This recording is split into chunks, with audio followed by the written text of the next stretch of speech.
এয়া ৰাতিপুৱা আমি ৰেডি হৈছোঁ মেচুকা যাবলৈ। কালি আনিনি পৰা আহি পালোঁ, ৰয়িঙত আছোঁ। ৰয়িং নহয়, বমজি ৰিভাৰ কেম্পত।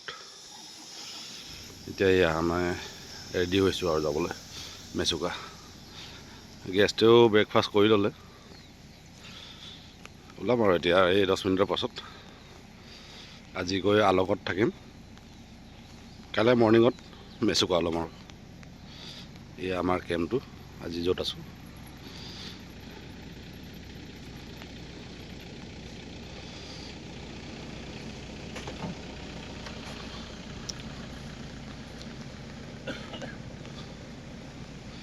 এই ওপৰত 3টা আছে আৰু তলত 6টা কেম্প।